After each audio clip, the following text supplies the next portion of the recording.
Everyone's innovative these days. COVID has seen to that. We're all learning new ways to work, to become educated, to interact. The City of San Antonio's Office of Innovation is on the leading edge of how residents not only get the tools they need, but how those tools are designed. Welcome to BexarCast. I'm Randy Langford, and this is BexarCast, a weekly interview with business, political, education, and nonprofit leaders. We're examining the relationships between all four and how each one benefits from the success of the other three.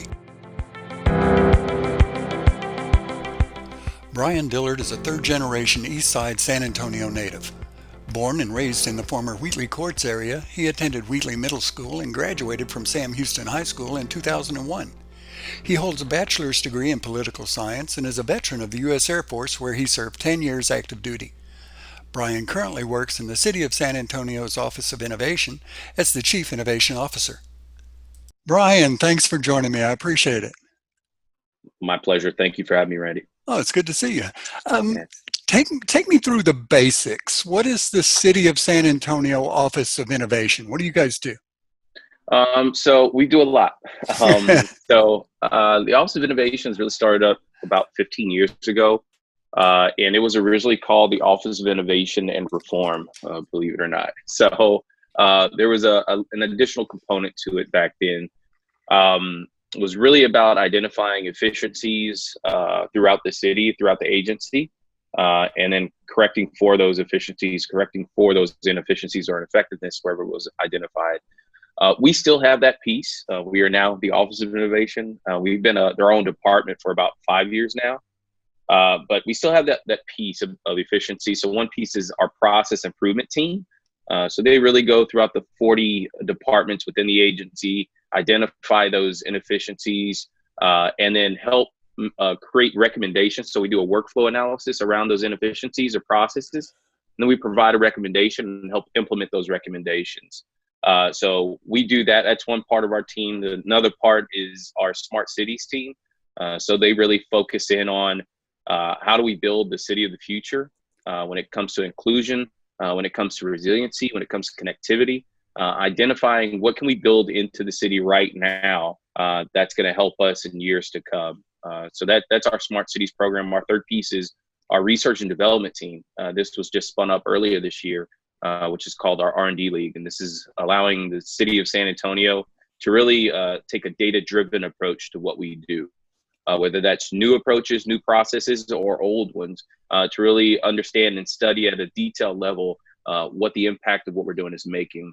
And then now I have a fourth team coming on. So I'm hiring for that. We just closed the position, so those will be coming on soon. And it's a public safety innovation team. And this is really focused in on utilizing data and statistics to add a level of transparency and accountability, and also efficiency and effectiveness to our public safety realm. So how does police department do their work? How do they intake data? How do they capture that? How do they store it? And then how do we utilize that to create change, to do a better job in the realm of public safety? So that's my brand new fourth team. I'm really excited. Wow. Not that you're busy or anything. Not at So, all. so the improvement of city services and business processes, that kind of puts you on both sides of the city's threshold. You're working with the city to improve its internal business processes, but you're also to improve the way it provides services to the citizens. So you're facing kind of both directions, inward and outward. Absolutely. Yeah. In order to serve the resident better, I have to make sure that our employees have what they need. So that's something that the city manager definitely drives down to our office when it comes to making sure things are going the right direction. One example of that is actually something we just had recently. So our housing department has taken on this challenge post-COVID of providing assistance to families when it comes to rental and utilities and mortgage payments. A lot of folks lost their jobs and were being evicted. And so Sure. City of San Antonio committed a lot of funding to that. Well, within that, it was a brand new process for our housing department. They never had an influx of this many people asking for this assistance. So how do we not only intake those applications, but then how do we make sure we're doing this the right manner? Because we know the federal government's going to audit us. So how do we manage all this with, limited personnel, Right. limited funding for operations. So what we did is we went in, we helped them identify what the operations looks like, what does the process and procedures look like, and then where can we fix this? Where can we make it more efficient and effective? Well, that was not only to help the employees, but on the other end, we had to project, how do we make sure we update the public on how the monies are being spent? How do we make sure that these residents are getting what they need on the other end? So yeah, that's definitely an example of how we have to work both ways on this, internally and externally, and it just adds tremendous value to the work we're doing. Yeah. Wow. And you mentioned COVID, of course. No conversation goes too far without that coming up. With so much being done online right now, parents working from home, kids going to school from home, the online schooling, I would think that bridging the digital divide in San Antonio would be a top priority for what you're doing. Can you speak a little bit about the city's post-COVID recovery and resiliency plan? Yeah, absolutely. So when COVID hit, a lot of cities and counties got funding from the federal government to really try to honestly maintain. It couldn't even be. We're trying to position that funding to be recovery, but honestly, at this point, it's kind of maintaining because we don't know when this is going to end. We're trying to understand what's the new normal. Right. But our recovery resiliency plan is focused around four kind of key points: is workforce development. So building up that workforce now that, some jobs have gone, some industries are kind of going away for temporary or permanent time. Understanding what that looks like. How do we make sure those folks that are losing their houses because they don't have jobs anymore, that we're getting them back into the workforce in some form or fashion? So workforce development.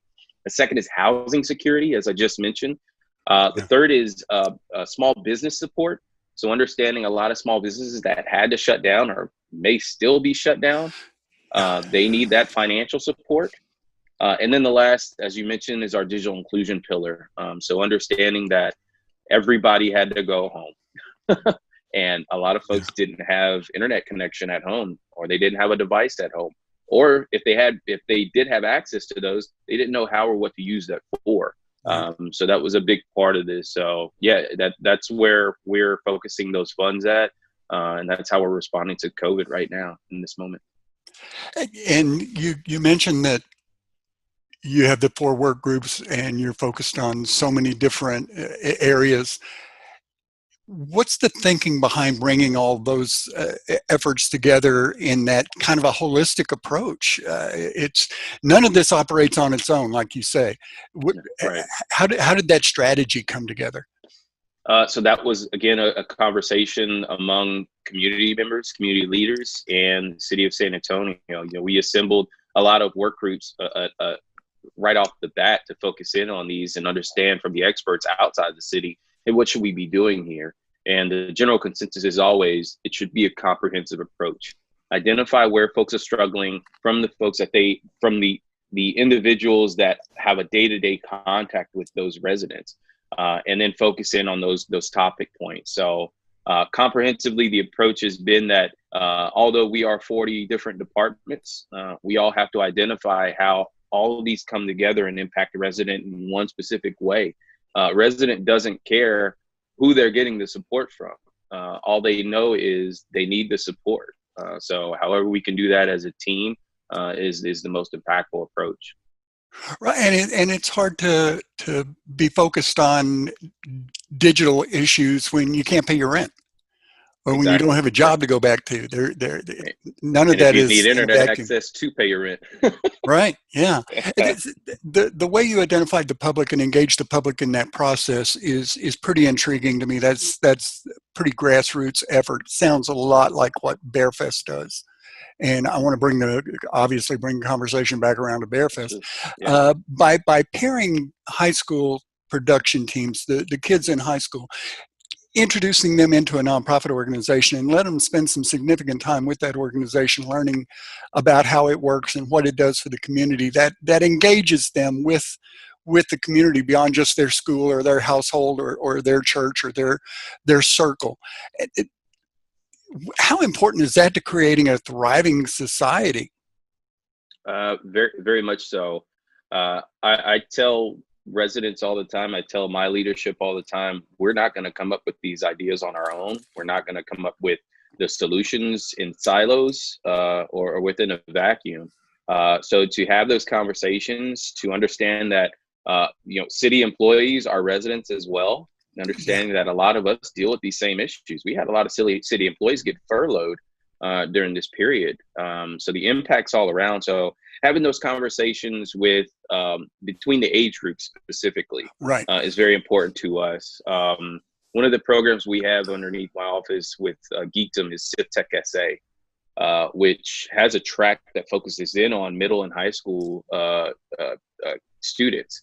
CivTech SA is all about building businesses, building business products that really solve for civic challenges. So if a city has a problem or there's a resident problem out there, we really point to CivTech SA and say, hey, let's look at this group of students or this group of entrepreneurs that are coming in. So we could have left that limited to just the business community and young startups, but instead we extended that track into the high schools, into the middle schools, because that's important, not only to engage them and make sure they know those opportunities are there, but honestly, they add value. They add a different perspective and insight to these conversations and to these solutions. So I think what BexarFest is doing is very important, and I think it needs to be replicated over and over again. I hope so. I'd like to see it done in other cities. And, then you mentioned the Smart SA. That's kind of where you kick the tires of technology and figure out how this is going to work. And technology is one of the elements of BexarFest. Of course, students are working with equipment and software to create their productions. But one of the things I notice the most is how seamlessly teenagers and high school kids adopt that technology. It's nothing to them. Yeah, so what? Okay, it took me a long time to come around to just texting, and they seem to be it's mindless. It's thoughtless. Yeah. So technology. So what? They seem to be past the point of asking what good is that, and just go straight to how can I make the most of that. And that's very encouraging to me that they are so resilient and so adaptive. And I would think it'd be, given your role, I would think that'd be encouraging to you too. Yeah, absolutely. And when it comes to students, they are definitely easy to adapt. It's just in their kind of DNA now. I mean, I'm 30, I'll be 37 next month. And I think I had a good focus on technology and, innovation and how things change. And now I'm seeing students now, it's a way different realm. So yes, they are. I think the obstacle with students is that trust level now, is making sure that, as you go in, you're not perceived as an outsider, that you understand what they're doing and that what you're doing is meaningful to them. And honestly, that reflects to adults as well. It reflects across our entire population. When we started the Smart Cities program, it was before my team got here. I've been with the city about 2 years now. But we were the first smart city titled personnel to come into the city of San Antonio. So I was originally hired on as smart city administrator. And the first thing we did was not go to technology providers. We didn't go to vendors. We didn't identify the new shiny object.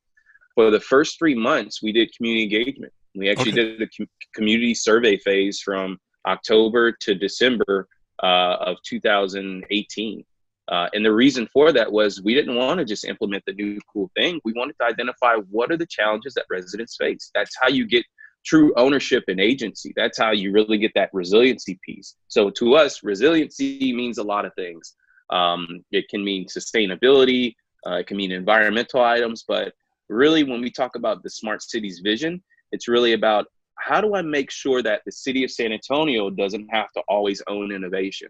How do I make sure that a smart city is actually run by its residents rather than run by the city or the county?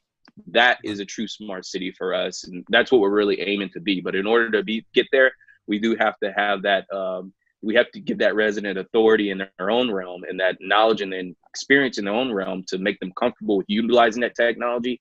And then also accepting what we're providing because we worked on it with them, not for them. Right. Yeah. They have some skin in the game. They have a certain amount of ownership. Right. There you go. Yeah. And I just want to be clear here. I just want to understand better. The Office of Innovation is not the city's IT department. No, It's no, not it is about not. creating technology it's how to apply that technology creatively to make the city and the lifestyle here better. That is correct. Yeah. Yeah, we are not the IT department, even though our IT director, so I'm chief innovation officer, he's chief information officer. He calls us CIO squared. We communicate very well. We're tied at the hip all the time. Right? Definitely depend on our IT department, but yes, we are way more, I would say, external facing to the organization and understanding what operations look like for other departments, understanding what does future-proofing the city really mean, and how Yeah, do and we it's engage developing that residents? pipeline. Exactly. You future-proof the city by developing a pipeline of innovation. Not That's right. it's not just the 37-year-olds or the 67-year-olds. It's the Right. 17-year-olds. That Exactly. It's that constant evolution of folks that know what they're doing because we've right. kept them in the loop the whole time. Yeah. Your turn is coming. Your turn is coming. Exactly. You better be ready. We're gonna be counting on you. Very rapidly. Again, I always come back to BexarCast, and creatively applying technology is at the heart of that. It's fundamental to what we do. There are multimedia festivals all over the world, but there's nothing like what we're doing here in San Antonio as far as pairing high school kids with nonprofit organizations to tell those stories that benefit all of us. And it's heartening to me to see how the students engage with that and to see how the nonprofits engage with that. We've grown from 21 schools to 60 participating in the festival. It's just magnified tremendously. And the city has adopted it, the students have adopted it, the nonprofits have adopted it, the citizens have adopted it. What does that say about our city? I think you hit it right on the head with the storytelling component to that. I think San Antonio has gotten a lot better over the last decade at telling our story. So I'm born and raised San Antonio. I left in 2002 to go in the military for a little bit. And I got back in 2009, 2010, right when kind of the city was taking its turnaround, especially in the urban realm. And I noticed we were telling our story a lot better. When I got hired on into the position, one of the city managers, actually, that was one of her directives to me was, I want you to tell the story of innovation. I want you to be able to tell the story of the city of San Antonio, because that, if you're doing the work, it's great. Continue doing the work. That's the most important thing, is that you're getting things done. But at the end of the day, if your customer doesn't know what you're doing, then you kind of lost a huge piece there. So I think these students, as they're building what they're building, understanding that they're going to need to be storytellers along the way. They're going to need to be folks that open up for that dialogue between the audience and the producer. That definitely has to be there. So I think what's going on here is very valuable, and it's reflective of what the city needs to continue to do. City, county, local, region, all over needs to continue to do.